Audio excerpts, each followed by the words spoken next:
A gente falou muito do relacionamento, muito no aqui e no agora, né? De como a mente funciona da mulher, do homem, o processo do hoje, as dinâmicas, né, familiares, de comunicação, de tudo, como que a coisa flui ou não flui. E aí eu trouxe hoje uma parte que acho que tem muito a ver com o processo em si daqui, né?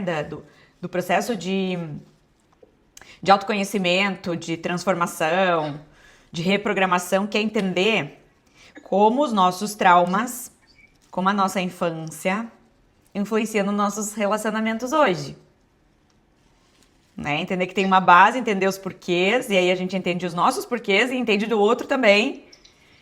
E aí, às vezes, fica mais fácil até de ressignificar isso, né? Porque quando a gente não entende muito o que sente, ou o que o outro sente, ou como a gente se comporta, como o outro se comporta, parece que é intencional as coisas, né? E aí gera culpa na gente e gera raiva do outro. E não é para justificar, né? É para entender e dar a possibilidade também de ressignificar e mudar. Porque vamos lá, né? Já falamos muito sobre isso, mas esse é um tema que ele vai bater na porta o tempo todo. Todos nós tivemos traumas. Todos. 80% dos nossos traumas são do 0 ao 7. 80% dos traumas. Por quê? Porque ali ainda é muito instintivo, sobrevivência. Lembra? Tudo que tem a ver com sobrevivência é mais traumático, porque a mente ela grava aquilo justamente para te proteger. A intenção é te proteger, né? Senão não seria trauma. O trauma ele tem essa função, né? Criar uma marca para te proteger lá na frente, criar um padrão, ó, esse padrão aqui é perigoso para ti, então isso não pode voltar a acontecer. Sim, e aí por isso que a gente diz que desde a barriga da mãe às vezes já acontece trauma. Se a mãe sofre um acidente, se a mãe cai, a criança já fica, porque ela recebe aquela descarga de adrenalina e cortisol da mãe, vai pelo fluxo sanguíneo e o corpo dela já entende que as sensações, aquelas sensações, o movimento, ele associa várias coisas, tá? Aquilo ali já é perigo. Então, sim, a criança... Mas quando acontece isso muito cedo, geralmente ela não tem consciência desse trauma. Sim. Né? Mas ela tem fobia de água, por exemplo. Já peguei gente aqui. E aí volta, aparece algo assim. E é incrível, porque a mente, ela cria uma cena pra te explicar o que foi. Porque tu tem um registro emocional ali, traumático, só que a parte visual do processo, ela não é gravada, como a gente diz, a memória fotográfica da coisa. Não. Inclusive não existe isso. Quando tu vai resgatar a memória, a mente tu tem uns tijolinhos soltos de imagens. E a mente bota todo o concreto ali pra formar aquilo, sabe? Então a gente pode, por exemplo, já peguei traumas de pessoas que tinham medo de perder ou medo de se perder, não é medo de perder, mas de ficar longe de familiares, né, e tudo mais, que voltaram pra um trauma, vamos lá, de praia, perdido na praia. Só que daí, muito pequenininho, tipo 2 aninhos. Daí, depois eu falo, olha, se tu tiver ainda pai e mãe, né, converse e pergunte, porque pode ser que não foi visualmente bem assim, mas o sentimento foi. Teve um paciente que ele voltou e disse, sim, eu me perdi, só que foi numa praça, não foi na praia. Aos 2 anos, a minha mãe e meu pai me perderam numa praça, tipo um parque, né, com muita gente, e gerou esse trauma. Só que como ele ouve falar muito que se perde na praia e tudo mais, a mente criou o cenário praia. E sim, a criança, ela tem e muitos traumas de sensações ruins que geram fobia depois, vem desse primeiro momentinho ali que elas nem têm consciência ainda, né? Mas vamos lá, todo o trauma, não importa de que nível ele seja, como ele seja, se ele é trauma de infância, ele vai ter uma repercussão nas relações na fase adulta.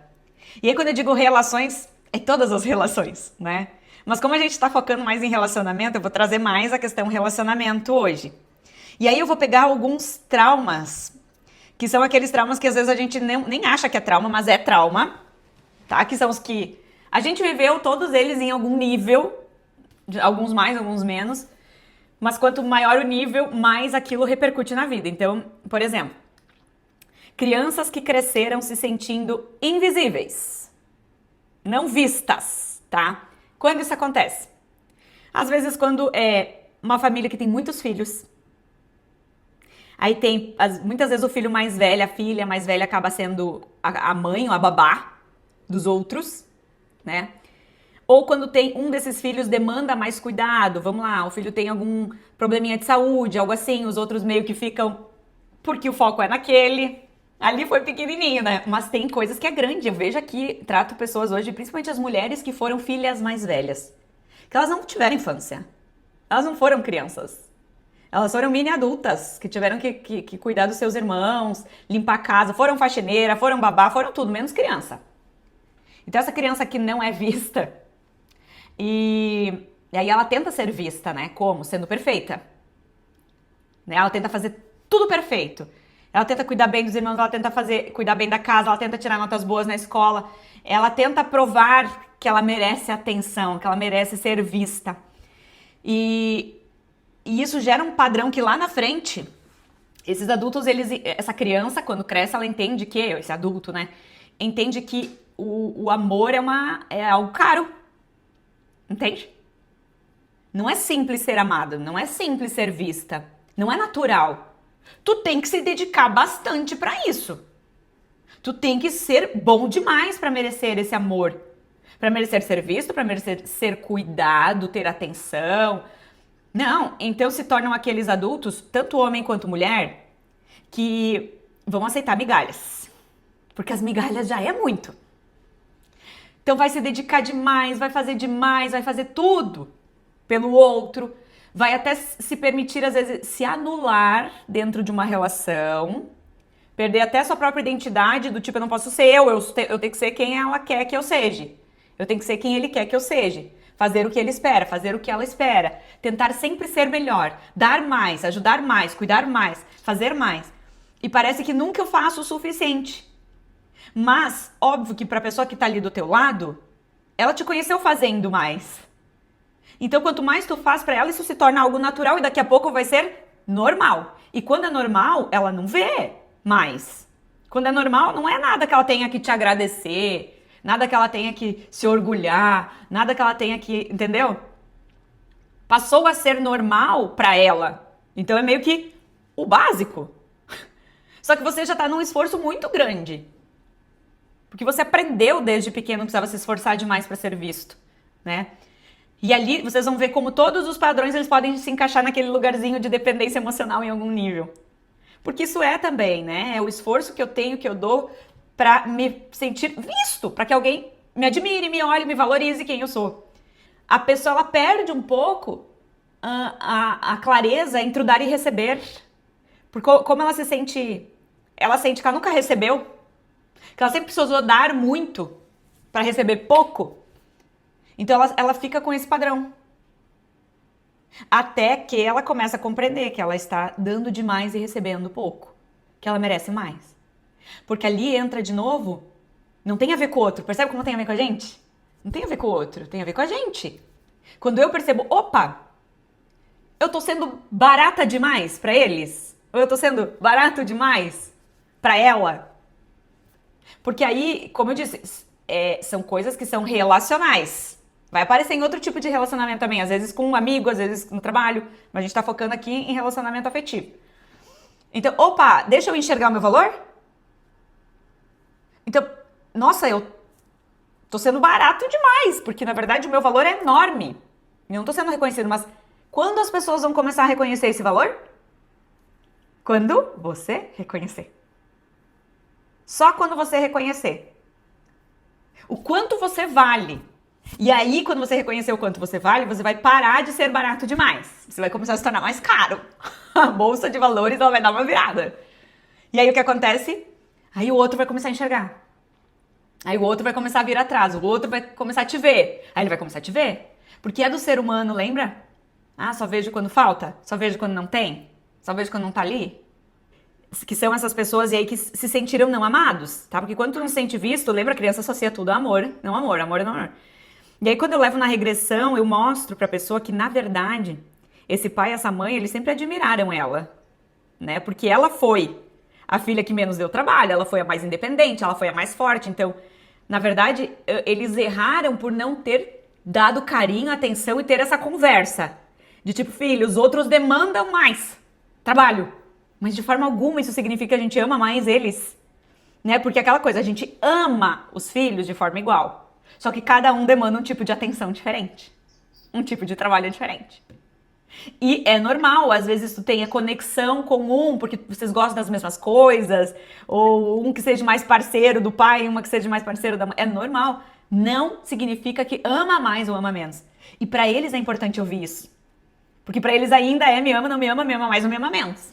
Quando as relações, são relações que tu vai ver lá de vez em quando.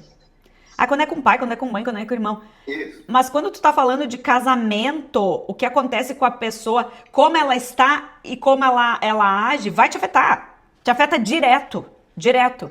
Então já não é mais aquela questão de, tá, isso é insignificante. Ali tudo é significante, não tem jeito, né? O teu momento de estar, aquilo que tu tá sendo, sentindo e fazendo, tá afetando a tua esposa. Assim da mesma forma, ela em você. Então, esse querer que a pessoa compreenda e evolua também é necessário pra você, não é só pra ela, né? Então, não tem como dizer, não, ali eu vou levando. Então, a pessoa narcisista, tá? Ali, ela, eu acredito, então me corrija agora aqui, que ela já nasce com as características narcisistas. Mas o nível de narcisismo tem a ver com criação ou nada a ver? Não sei se consigo entender a minha pergunta. Só... Sim. Ela não necessariamente nasce com características narcisistas, tá? O único transtorno que a pessoa já nasce é a psicopatia.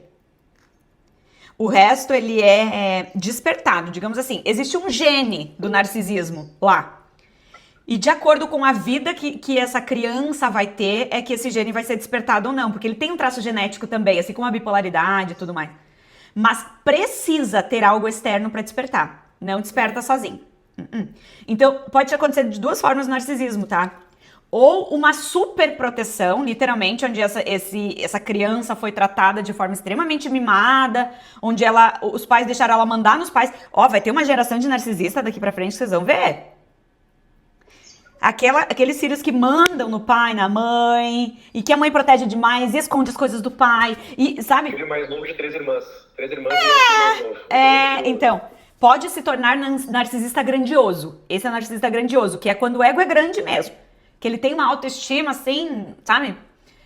Agora, quando ele passa por traumas familiares mesmo, onde ele cria uma armadura como proteção, que é o narcisismo, aí já vem do outro lado. Mas, sim, tem que ter um fator externo. Bora pro próximo padrão. Próximo trauma. Amor condicionado. O que é o amor condicionado? A gente fala muito, né? Aquela criança que só se sente amada quando ela faz tudo certo. Quando ela é quem os pais querem que ela seja. Né? Quando ela só tira nota boa na escola, quando ela traz medalha pra casa, quando ela deixa o quartinho 100% arrumado. E é diferente do não ser visto. Tá? Porque às vezes essa criança condicionada justamente é aquela filha única. Que tem que ser a perfeita. Que tem que dar o exemplo pra família inteira, sabe? Então ali entra tudo, tá? Até assim, aquela criança que tem que estar com o cabelinho arrumadinho, não pode sujar, né? Tem pais que dão surtos quando a criança se suja com picolé. Então, ela é muito condicionada, porque tudo que sai daquilo que a expectativa de pai e mãe criam, ela é xingada, ela é tratada de forma grosseira. Então, ela, de novo, associa amor e não amor, amor e não amor, amor e não amor. Então, pra ela só é amada quando ela alcança as expectativas da perfeição, que é aquilo que os pais esperam dela. Dela eu falo criança, tá? Ele ou ela. Como que isso fica depois? Quando adulto? Primeiro que cria um padrão de extrema autocobrança. Perfeccionismo também. Por quê? Ela vai projetar, ela vai refletir esse padrão lá na frente nos relacionamentos. Então, se meu pai e minha mãe só me amavam quando eu era perfeito, a pessoa que eu me relacionar só vai me amar se eu sou perfeito. Então, assim, ele nunca também, essa pessoa, ela nunca vai se sentir merecedora de ser amada se ela não se sente aquele nível. Então, é o exemplo daquele menino, e já passou vários por aqui, tá? Que tinha uma paixãozinha de escola, de primeiro, segundo e terceiro ano, apaixonado por aquela menininha, só que, né, ela era linda demais pra ele. Ele não se sentia bom o suficiente, né? Porque, meu Deus, ele não estava à altura, ele não sabia exatamente tudo que ela tinha expectativa. Porque pai e mãe já tinham uma expectativa enorme, então imagina uma menina, né? E aí, quando ele sai do terceiro ano, depois de uma conversa com um amigo, lá, depois ele descobre que a menininha era apaixonada por ele. É aquela pessoa que entra na síndrome do impostor, que nunca se sente preparada intelectualmente, pronta, com todos os cursos, com todas as formações, para poder assumir aquele cargo, né? Ou para poder dar um curso, dar uma palestra. Ali, relacionais de forma geral. Mas, então entra de novo naquele padrão da pessoa que ela precisa sempre se sentir perfeita. Ela tem que alcançar um nível de perfeição. E se ela não tá, ela se cobra muito. Ela se pune muito. Ela entra num processo de autopunição também. É a pessoa que fica remoendo erros demais. Vocês já ouviram falar, ou talvez já aconteceu com vocês também, em alguma fase da vida? Comigo aconteceu uma fase da vida isso. Quando tu se exige essa autoperfeição e tu tá muito na expectativa do que os outros estão esperando de você, e aí você vai pra um lugar e fala algo errado, sabe aquelas ato falho? Alguma coisa errada que tu fez ali, e gente, tu fica uma semana remoendo aquela coisa que tu falou, ou sei lá, tu foi fazer uma compra na padaria, ou sei lá, num negócio, e tu falou uma coisa que o cara entendeu da forma errada, mas na verdade tu que falou da forma errada, e tu passou uma semana inteira remoendo aquilo. Também entra. Outro padrão que também tá dentro, muito parecido um com o outro, tá? Mas alguns têm algumas questões mais específicas. Ser você mesmo é errado ou é feio, tá? É um pouco diferente do amor condicionado, porque o amor condicionado a criança já se condiciona, ela mesma se condiciona, ela não tem nem tempo para ser ela mesma. Ali não. Ali quando não é que os pais criam expectativas e ficam... É só quando os pais ficam invalidando. Invalidando tudo que tudo que a criança faz, sabe? Tipo, que feio chorar, que feio se comportar assim, que feio deixar teu quarto assim, olha como o coleguinha faz assado, olha como o irmão faz assado, olha porque o primo conseguiu mais do que você, o primo passou na federal, você não. O jeito de ser, o jeito de falar, o jeito de vestir, o jeito de caminhar, tudo é motivo para se sentir invalidado, errado ou feio. O que acontece com esse adulto? Ele se torna extremamente inseguro em ser ele mesmo. Ele não sabe, ele simplesmente se perde em quem ele é. Então ele busca validação em tudo. Ele não sabe escolher o corte de cabelo dele, ele não sabe escolher a roupa que ele vai usar, ele precisa validar tudo que ele faz. Ele não consegue tomar uma decisão sozinho, se eu compro esse carro, se eu compro aquele carro. Porque eles se perdem naquela coisa. Tudo que eu faço é ruim, mas também ninguém me diz como é pra fazer. Porque é diferente do condicionado, entende? É a pessoa que fica sendo invalidada, mas ninguém chega, olha, vamos tentar fazer assim, é melhor assado, isso não é legal por causa disso. Não, a criança simplesmente ela fica perdida, porque tudo que ela faz é errado, mas ninguém dá direcionamento, porque ao mesmo tempo ela é ignorada, tipo. Então é um relacionamento onde, principalmente acontece muito com homens, tá? Onde esse homem ele vira filho, praticamente, da esposa. Porque ela precisa decidir tudo por ele. Ela que diz o estilo de roupa que ele veste, o cabelo, ela que diz tudo. Ela que diz se ele pode fazer aquele curso ou não. Se vai ser bom pra ele ou não. Sabe aquele grupo... Imagina um grupo de homens aí, e aí no WhatsApp, daí combinam um churrasco. E aí o cara diz, espera aí que eu vou perguntar pra minha esposa se eu quero ir. Então também se anula ali, sabe? Mas aí se anula, a esposa ela não precisa ser controladora narcisista, ele se coloca nesse lugar. Claro que ele vai atrair pra vida dele uma mãe, isso é normal. Ele vai atrair pra vida dele alguém pra mandar nele. Daí começa esse padrão de quem eu atraio pra minha vida, né? Assim como o cara que é mais narcisista, ele vai atrair alguém que ele possa mandar.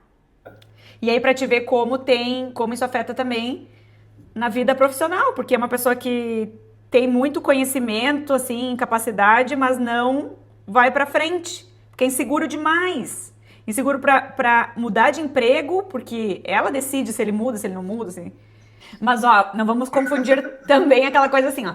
É normal a gente querer opiniões, principalmente quando a gente vai fazer algo maior, e principalmente quando tu é casado, que a tua decisão vai envolver também a vida do outro. Então ali eu acho que assim, é de bom grado tu fazer isso. Porque, o cara também chega pra ela, comprei uma fazenda. Tá, mas como assim? Né? Não dá. Não é pra isso, né? Exato. Mas aí, qual é a régua de novo? Eu quero. Eu não preciso. Eu quero que ela me diga se essa camisa ficou melhor ou não. Eu quero a opinião dela. Eu não preciso que ela valide. Se ela não me falar, eu saio inseguro, com medo, ferrou o dia pra mim. Né? São coisas diferentes. Essa é a parte natural e boa. Acho que tem que ter isso, né? Isso.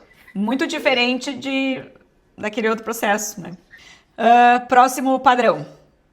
Emoções invalidadas. Ali não é a pessoa invalidada, mas sim ela não poder chorar, ela não poder ficar triste. Sabe aquela criança... Acontece muito com o menino de novo.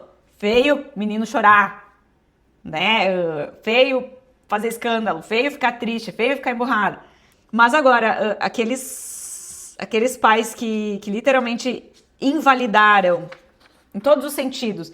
Isso acontece muito com pais e mães narcisistas, tá? Porque como eles são tudo, eles têm tudo, eles tudo. Se a criança tá doente, se a menina tá doente, a mãe fica 2 vezes pior, porque ela quer atenção pra ela. Pai, eu já vi muito isso, gente. Aqui em regressão de voltar pra infância, quando a criança tá com algum problema de saúde e a mãe ou o pai invalida aquilo, ela tá fingindo muito. Ah, tá fingindo pra chamar atenção, não é nada. Sabe aquela coisa de invalidar as dores, os medos também? Ah, que tá com medo de dormir, tá de frescura, as coisas assim. O tempo todo isso pode ter o efeito colateral, sim, no adulto, que é aquele adulto fechado, que ele trava tanto o emocional dele e os sentimentos dele que ele não consegue expressar o que ele sente. Expressar quando ele tá triste, quando ele não tá bem, porque ele não pode, né? Então ele se trava, às vezes trava até as emoções mesmo, de não conseguir chorar. Só que daí ele não consegue falar.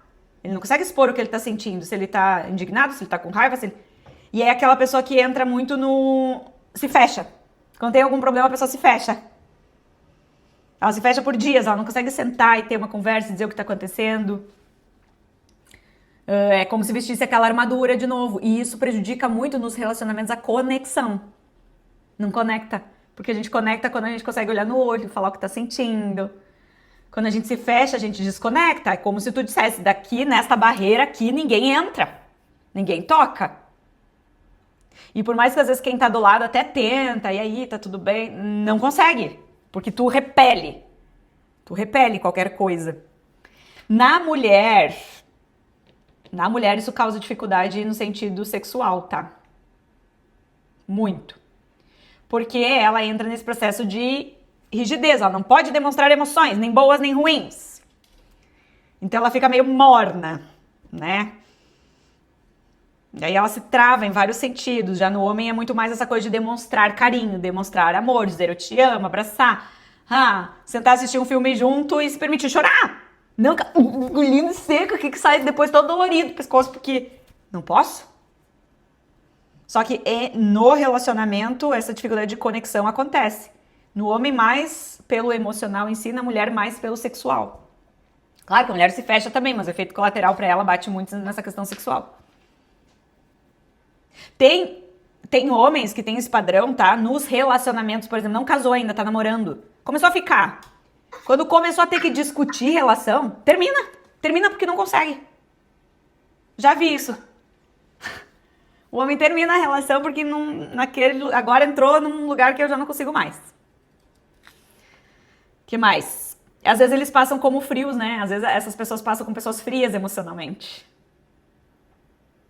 Mas essa blindagem é uma blindagem. E afeta, não adianta. Afeta porque afeta a conexão. No relacionamento a gente precisa se conectar. Precisa ter conexão. E se tem alguém que tá blindado, não, conecta. A blindagem separa. Mas vocês entenderam a diferença do que eu quero dizer assim, de um padrão criado, literalmente pela invalidação, de algo que a gente vai meio que aprendendo aonde, porque são as nossas versões que eu tanto falo. Então é normal que a gente se molde para aquela versão naquele momento. A gente tem que ter nossas versões, né? Então isso faz parte e tá tudo bem. É normal. Diferente de ter uma blindagem, né? De ter um padrão sabotador mesmo.